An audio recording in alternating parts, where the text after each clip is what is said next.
All right. Mr. Langenhoven, are you well, Yes, sir? sir. Tired now, but yeah, waking up still.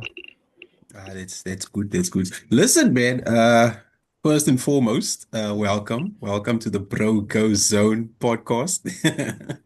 Nice to have you on finally.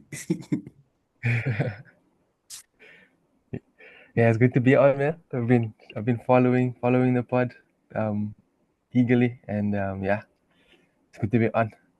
Yeah, so we're gonna get into it quickly. So um just a quick one. The first question that we ask everybody on the podcast, and you can answer as honest as possible. How are you doing? I am doing okay. I'm doing okay. Navigating, how can I say, navigating things on the side always throws up like new challenges. Just when you think you have the hang of it, and then there's always something else. Mm, Um, but generally speaking, I think I'm doing okay. yeah. No, that's good. That's good. As honest an answer as I expected. Yeah. Listen, next question. So we like to get deep here. We like to ask very penetrating questions. So next one is what what was it like growing up for you? What was it like growing up for me? Um, yeah, I think a lot of actually also asked me this question a while ago. Um, I think growing up was. I think I'd like to think that I had a good upbringing. Mm, Um, I would label it as sheltered in some ways. Um, but I got to I got to play outside. I had a bit of freedom. mm, Um, as a youngster.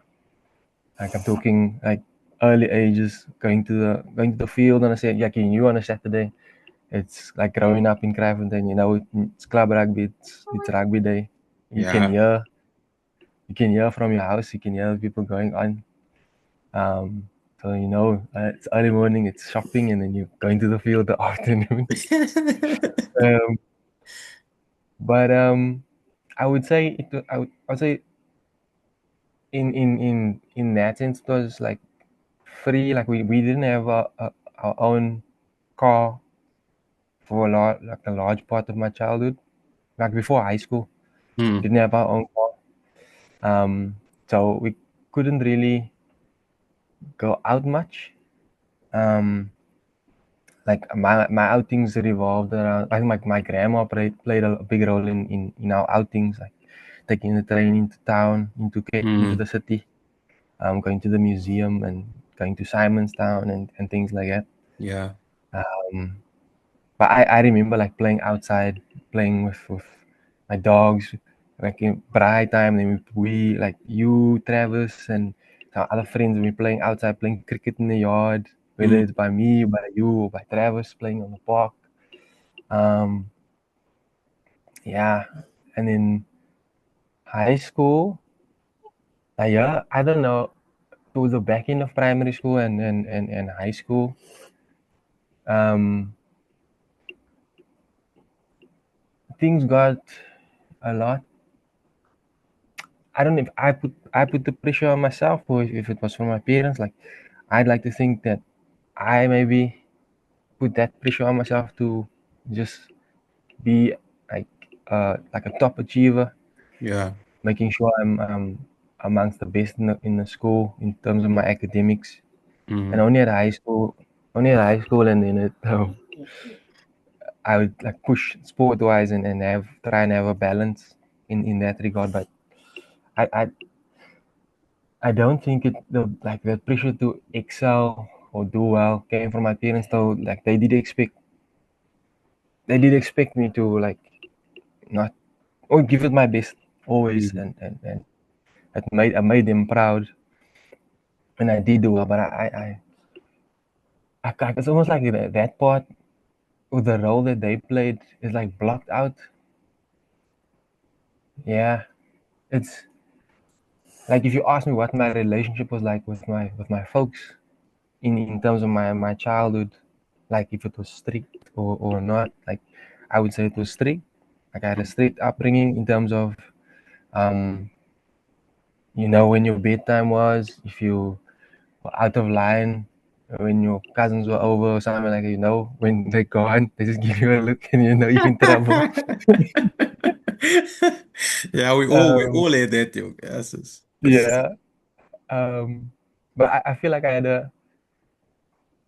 I feel like I had a good upbringing. Mm. Uh, I was afforded a lot. Um, yeah, that's Listen, a so roundabout answer yeah. to that. So I mean, I can probably say the same, you know. I think both our parents, I think especially our dads, very firm, very strict. You know where to draw the line, man. You know what I'm saying? Yeah. Um, you know when to or how far you can push push the buttons, you know what I mean? But I think the main thing for us, um, I think it was growing up with respect, growing up with a certain firmness, and Mm, I won't call it fear. I'd call it the only thing I can think of now is strict, man. Um, Strict with a little bit of leniency to a point, you know what I mean? yeah. Yeah. You knew where the boundaries were. Yeah. Yeah, exactly. Yeah. You know what was expected of you. Listen, so obviously, I know rugby is a very traditional thing, not just for you, but for me as well. So it- it's like it's like growing like you are currently now in New Zealand, right? And that is a rugby mad country, you know what I'm saying? So every boy or even girl now is going into that space, you know, that rugby tradition. You know, my dad played rugby, I'm gonna play rugby. Maybe my daughter or my son is gonna play rugby, you know, that type of thing. Um, do you remember your first rugby experience or your first rugby game? Um, so my first rugby experience would be probably next to the field, there in Aikendal, Mm, by Hands and Arts.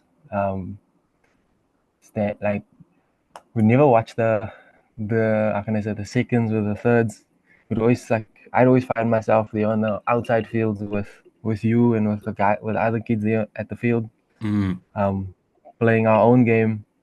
I remember I can remember playing there and then seeing the first team warming up on the same field there in the distance. yeah. Um, and then like you start to how can I say I think I wasn't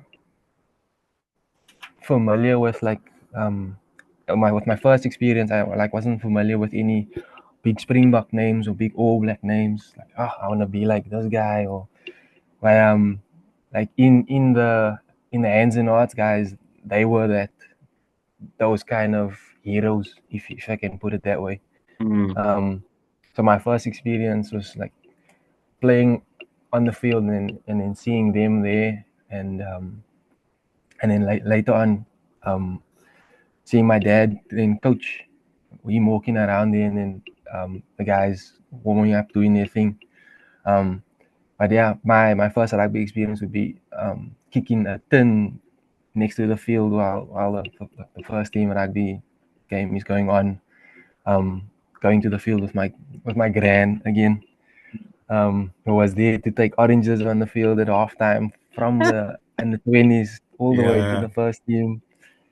Um, and then yeah, I developed a love for the game. Then Mm, like being there week in week out, traveling with the club, and then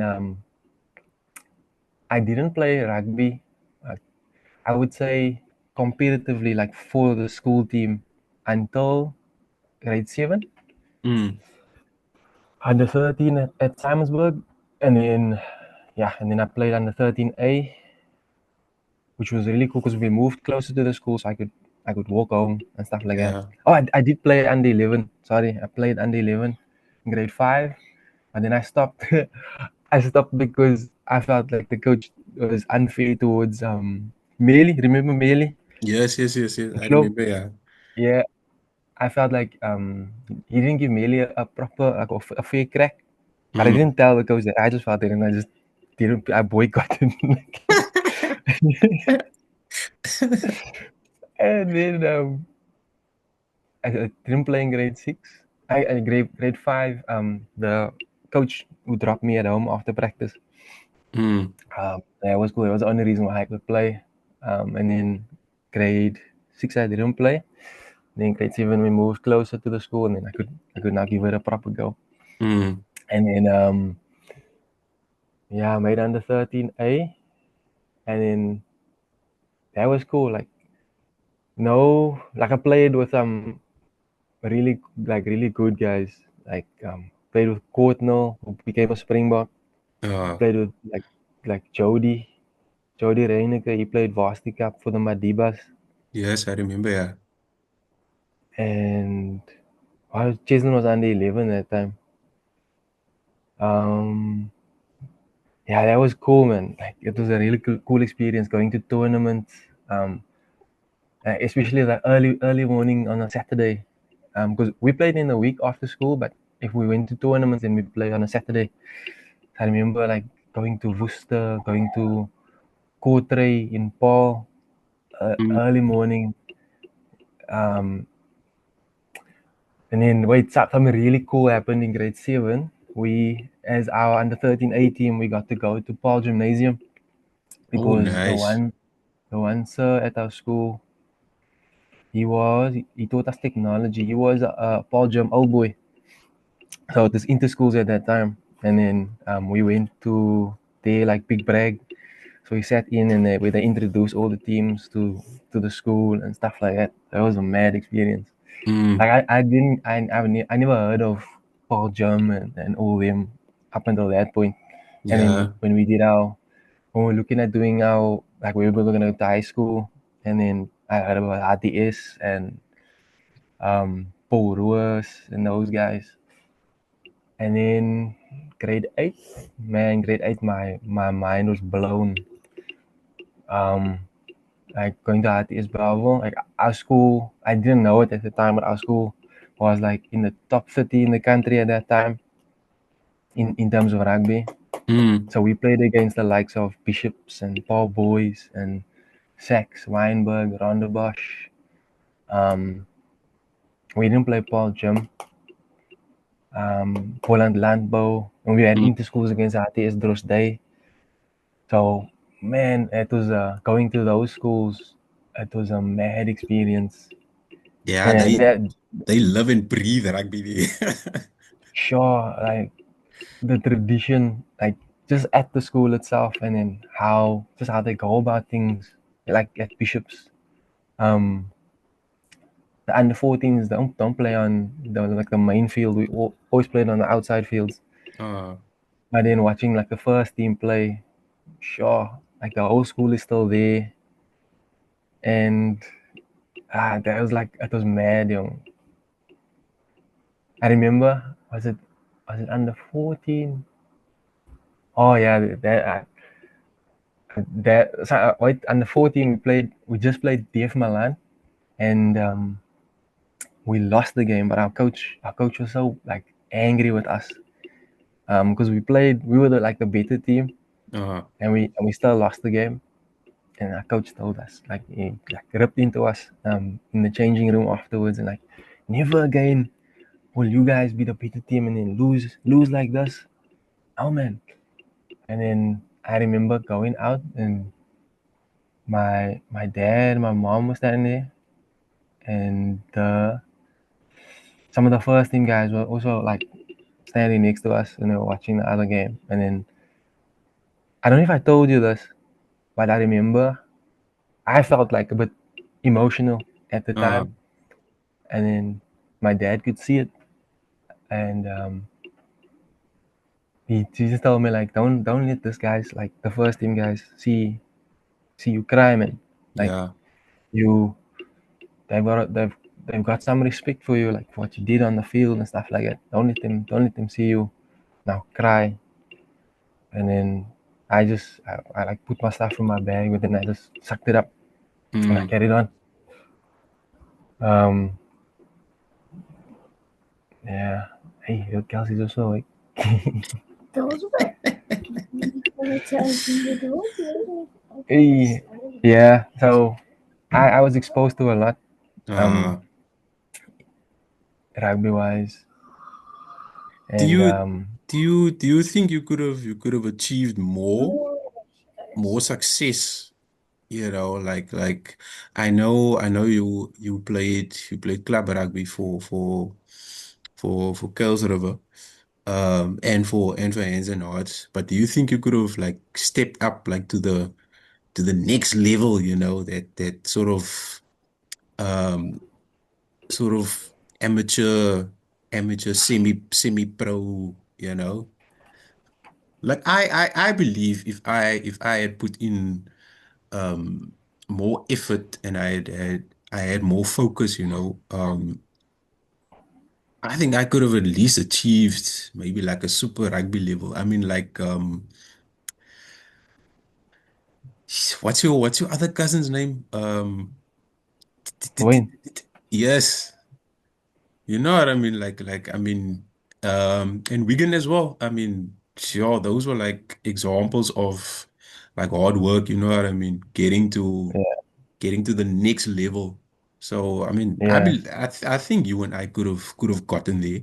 You know what I mean? But do you think if you were in a different sort of mindset, you could have achieved? I mean, I know you got injured, and I think that set you back as well.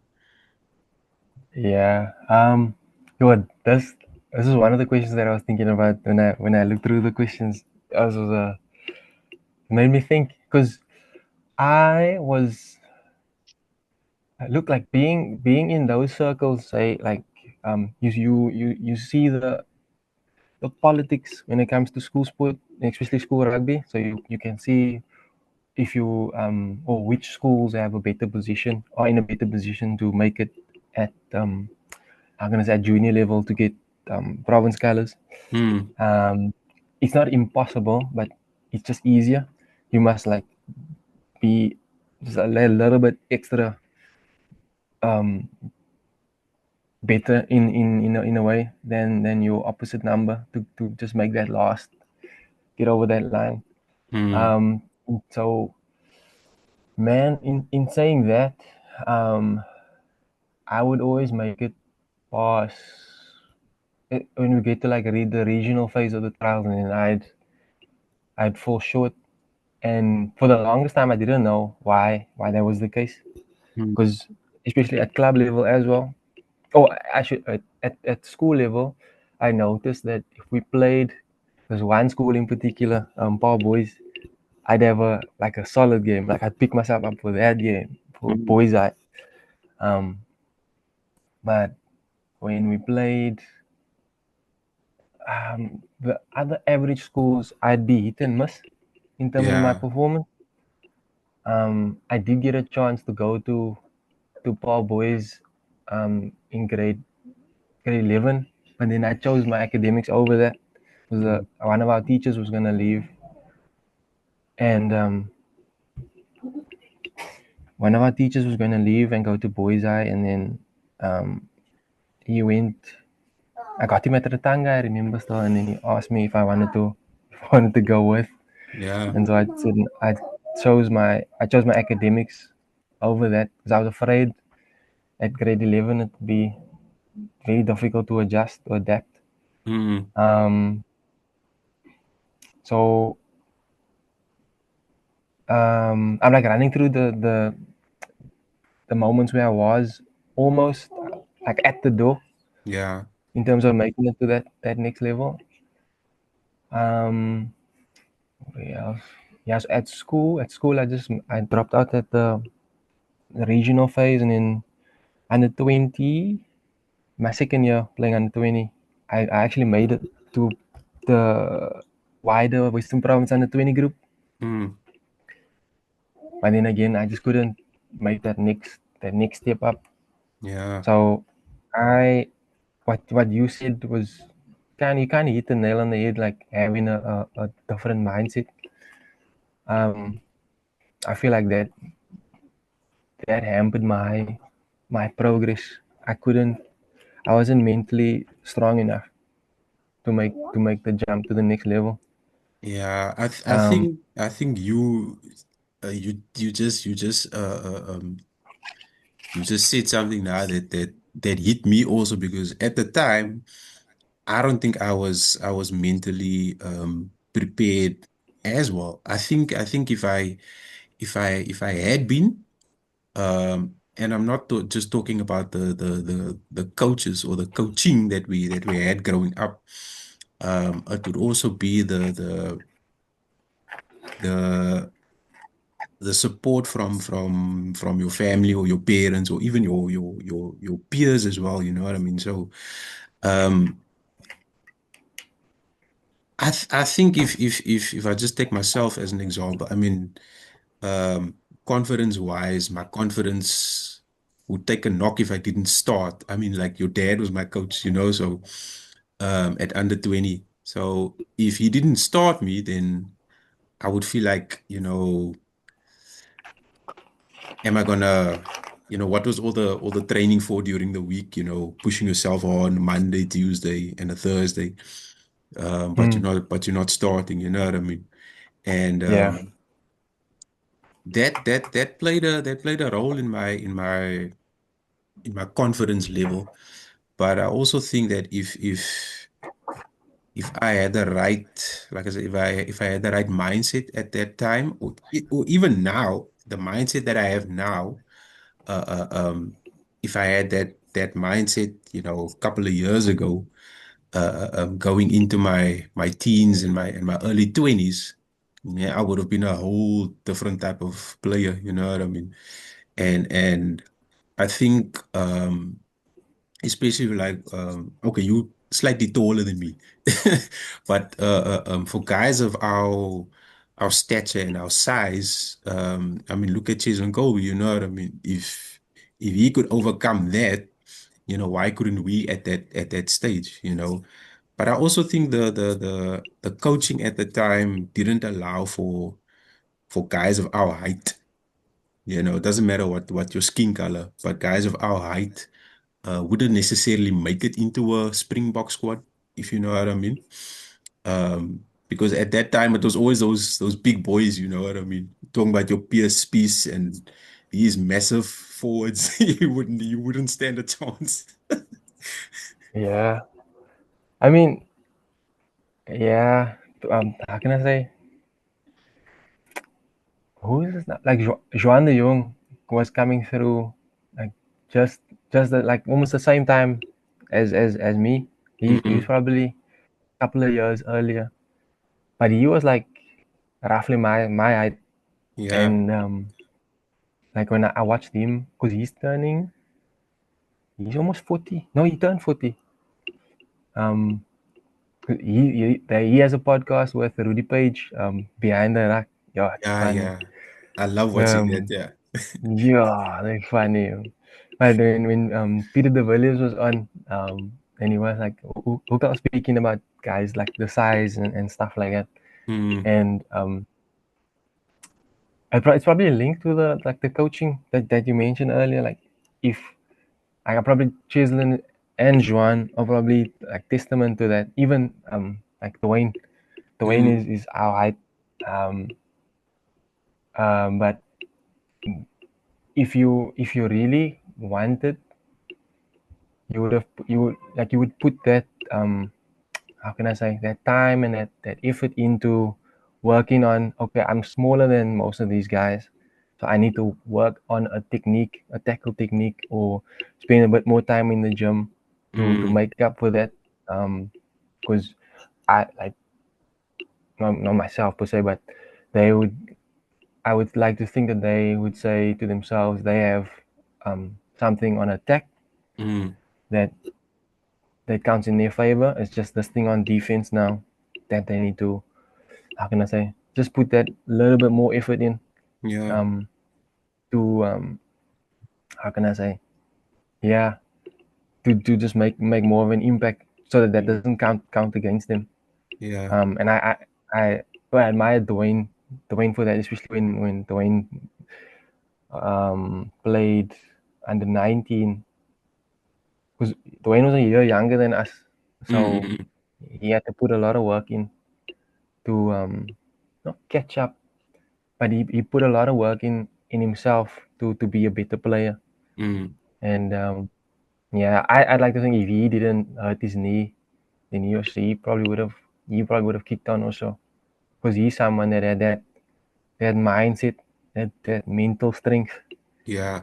to yeah, to push on, because he had a stint at poker, and Yeah, I think I remember. that helped him a lot.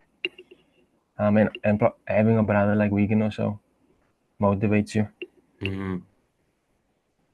Listen, so now we're getting into the the deeper stuff. Yeah. Oh Um, so I know my experience is probably different, probably the same to yours, but um getting married, right? I think that is every guy's dream. But also meeting the right person as well. And the journey to that and everything surrounding like especially for you and Lauren, the build up to getting married and that journey that you guys started. Just give us a little bit of a background on how it started for you guys and that getting that courage to actually ask that big question, and taking that leap of faith and that step up to the next level. yeah. Um. So like you know me to be shy, like a shy kind of person. Mm, Um.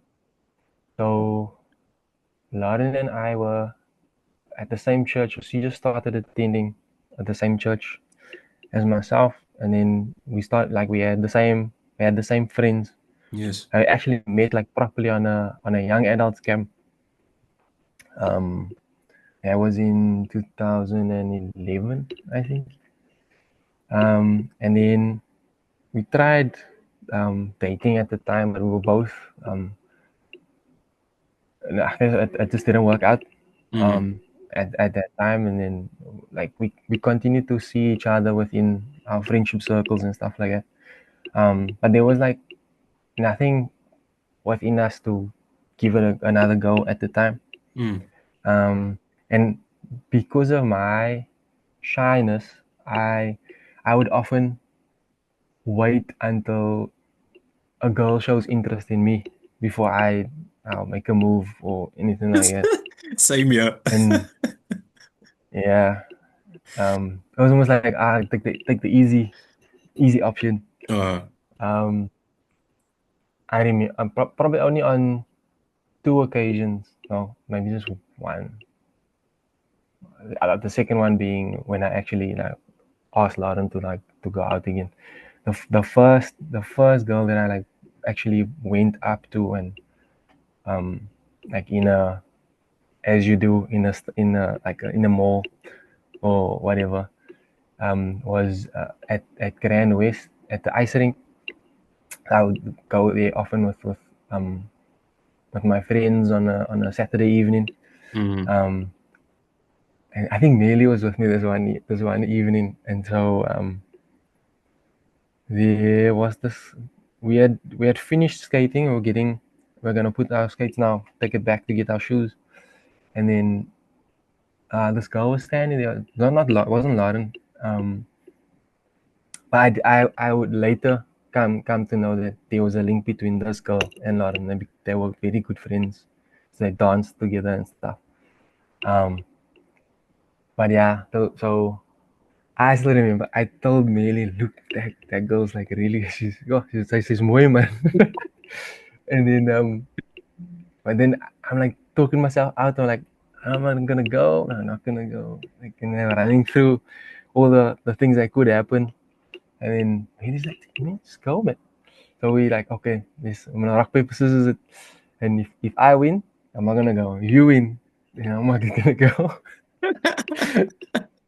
So Bailey won the rock paper scissors, and then yeah, then I we got our skates, and then we need to go sit and put like take it off, put on our shoes and stuff like that. So she walked past, and I stopped her, and then I just started speaking to her, and then we became like really good friends Mm. after that. I wasn't at like the church at the time. Like she spoke to me a lot about church and stuff like that, and that was the Yeah. first time I heard about denominations and all those things. Because you asked me, what denomination are you? I was like, what is that? What's a denomination? um, and then fast forward a couple of years now in matric, I started attending that church after going to youth, and yeah, went on the young adults camp, met Lauren, didn't work out. Couple more failed relationships after that, and then after it was after my op. Um, was it after my op? Yeah, it was after my op. And then I think 3 years down after that, 2013, 20, no, 2 years, 2015. Mm. 2015, I think, the, like towards the back end of 2015, I, I don't know, something weird just happened, man. Like, it was as if there's that word mindset shifted again. Mm. It was almost as if I matured in a way. And, like you start thinking about marriage and who do you actually see yourself spending the rest of your life with? And then I told myself like I can actually see myself marrying her, not being Lara now. Mm. And we went on. I think you were on the hike Yes, that is it Lauren was on. that's the first time I met her. That was I think that was the start of it. I think that like planted a seed, and we were like talking the whole time, and we were talking liquor. And then after that, we hung out a bit more. And then yes, that's the time when that thing, that I think that seed got planted, and my thoughts started to go in that direction. Yeah. And like, who I can actually see myself spending the rest of my life with this person. Mm. And then I'd gone out with a friend of hers, and she was like, nope, I'm not gonna date you because you went out with a friend of mine. And then, but the weird thing was when I told her that I can like how I feel about her. Yeah. I had no, I knew what she was going to say. Um, I knew what she was going to say. In terms of, yeah, you dated my friend, so it's not gonna happen. Oh. Um, yeah, sorry. And then so I had peace about it. Just Mm. a weird. I can't even explain. Like, I know she's gonna say no, and it's Mm. fine. I just wanna let her know how I feel. I feel like I should do it, and whether like I wouldn't like being a shy person, that's the thing that you dread, like being shut down.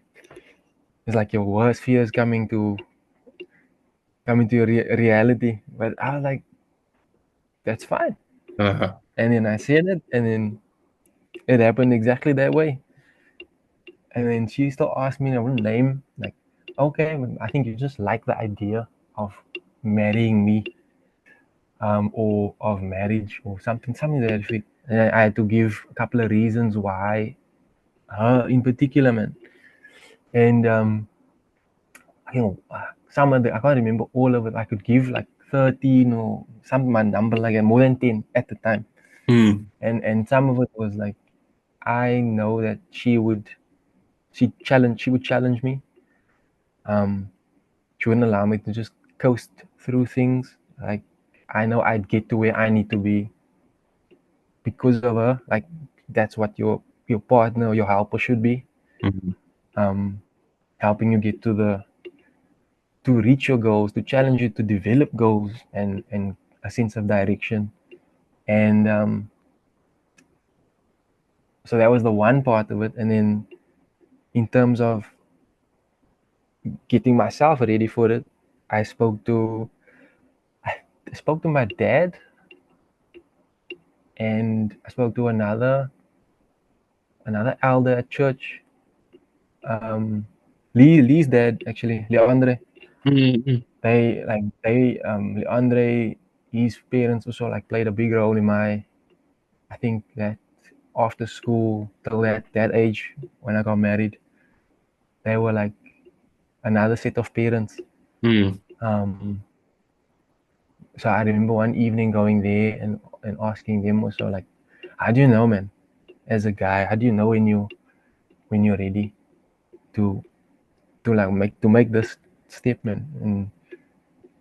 And then he mentioned that mindset shift, and I realized like that actually happened. Like I feel like I can do this now. I have everything in order to an extent, and yeah, and then Lauren and I started dating. We took it slow. We just hung out a couple more times, and then eventually we like made it official and started dating. Dating with the intention we're gonna get married. It wasn't like dating just to see or just for the niceness of it. There was Yeah. like actually a purpose to it now. And like we joked about when I'm gonna propose. Would it be funny if I propose on my birthday? And then yeah, and then she got this gig with Spice TV to go to Nigeria. Yeah, it was a stressful time. Gee, it was Nigeria and sure stuff that went down there. I was hectic, but anyway, from the moment she left, I was planning with our friends now that hey, I'm gonna propose on my birthday. So when she gets back at the airport, hey, I'm Uh, gonna propose. Came up with a plan. How we gonna formations and what we're gonna do and stuff like that. So that I think that was cool about that friendship group as well. Um, and all of this is from having the courage to just ask that one girl out at that time because the friends that I made through her yeah. and like meeting Lauren as well. It probably wouldn't have happened. I might not have been at at the church. I might have been at the church, but I don't think I would have been part of that friendship circle Mm. the way that I was had I not done that. Um, which is so weird. And my one moment of courage positioned me for a time later on. It's crazy. Come to think of it now. Um, but yeah, and then when Lauren came back from Nigeria, there I was at the airport on with after all the shenanigans, the formations and whatnot. There was to propose to her, and then yeah, that was April 2016. Yeah, and then later on in the year we got married, November of that year.